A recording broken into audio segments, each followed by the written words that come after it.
Quatrième leçon, calcul littéral.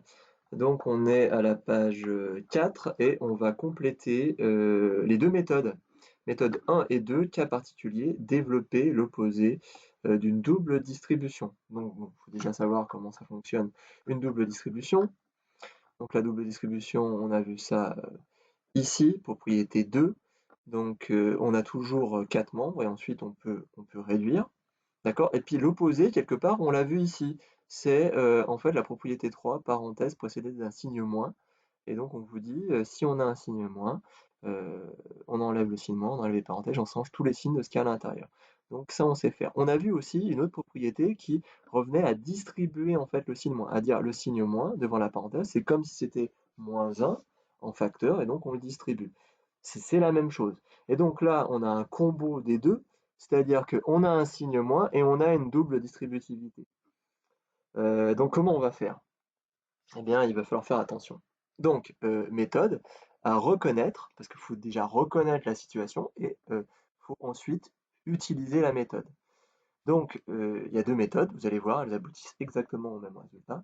Donc, on rajoute une paire de parenthèses autour de la double distribution. Donc, allons-y. Voilà, j'ai rajouté une paire de parenthèses. Vous pouvez aussi rajouter des crochets pour reconnaître. Ça revient au même. On garde bien le signe moins devant. Après, qu'est-ce qu'on nous dit?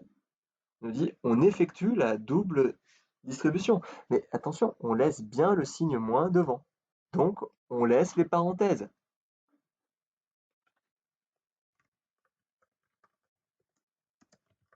Gardez les parenthèses. D'accord?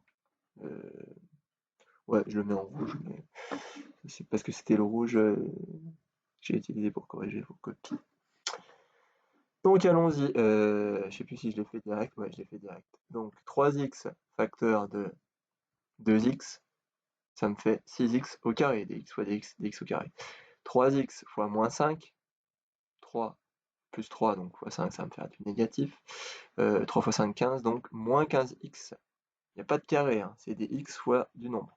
Ensuite, plus 2 fois 2x, plus 4x. Et enfin, plus 2 fois moins 5, plus par moins, moins, donc moins 10.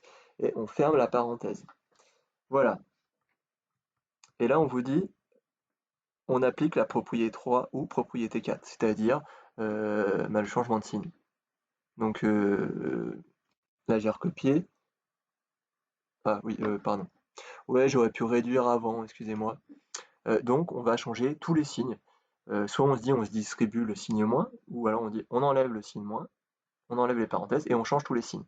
Le signe de 6x carré, c'est plus, donc il va devenir moins. Le signe de moins 15x, c'est moins, donc il va devenir plus. On change son signe. Plus 4x donne moins 4x et moins 10 donne plus 10. J'aurais pu réduire avant, je vais le faire seulement maintenant.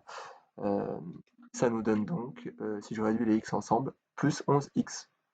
Voilà. Euh, je le redis, le moins qui est devant, qu'est-ce qu'il dit? Il dit, tout ce qui est à l'intérieur de la parenthèse, je veux son opposé. Je veux changer le signe. Hein, voilà, ça c'est un sac, ce sac il contient des choses et c'est moins le sac. Donc par exemple, si vous avez un sac avec vos affaires, si vous perdez le sac, vous perdez tout ce qu'il y a dedans. Donc là, s'il y a un moins devant, eh bien tout ce qu'il y a à l'intérieur du sac change de signe. Hein. C'est comme si en fait vous aviez perdu séparément chaque objet qui était contenu dans le sac. Ok? Qu'est-ce qu'il ne faudrait pas s'amuser à faire? Il ne faudrait pas s'amuser à changer tous les signes de la parenthèse. Ce serait vraiment une erreur. En fait, c'est le moins dit j'enlève la double distributivité. Donc d'abord je fais la double distributivité et ensuite je, je change les signes. Autre manière de voir, à mon avis, elle est plus compliquée et elle est un peu risquée. Donc attention à vraiment à savoir, donc toujours à savoir reconnaître, mais surtout à savoir utiliser. Qu'est-ce qu'on va faire? On supprime le signe moins et on change le signe des termes seulement dans l'un des deux facteurs. puis on effectue la double distributivité. Donc je vous invite à changer le signe, vous pouvez changer le signe dans n'importe quel facteur, et à la rigueur, s'il y en a un des deux où il y a deux signes moins, autant changer les signes de celui-là. Ici, j'ai changé les signes du premier. Voilà, j'ai enlevé le signe moins, mais on pourrait bien laisser le plus, alors je l'ai mis en cran de papier, mais on pourrait le laisser, on pourrait l'enlever. Voilà, donc j'ai changé seulement dans un. Si vous changez dans les deux, c'est comme si vous n'avez rien fait. Parce que si vous changez dans les deux, comme ça se multiplie, en fait, ça va s'annuler. On pourrait montrer par un exemple, mais faites-moi confiance. Je vous le dis, il faut seulement changer dans une des deux parenthèses, dans l'un des deux facteurs. D'accord? On peut rajouter ici, dans l'un des deux facteurs, c'est quoi l'un des deux facteurs? C'est l'une des deux parenthèses.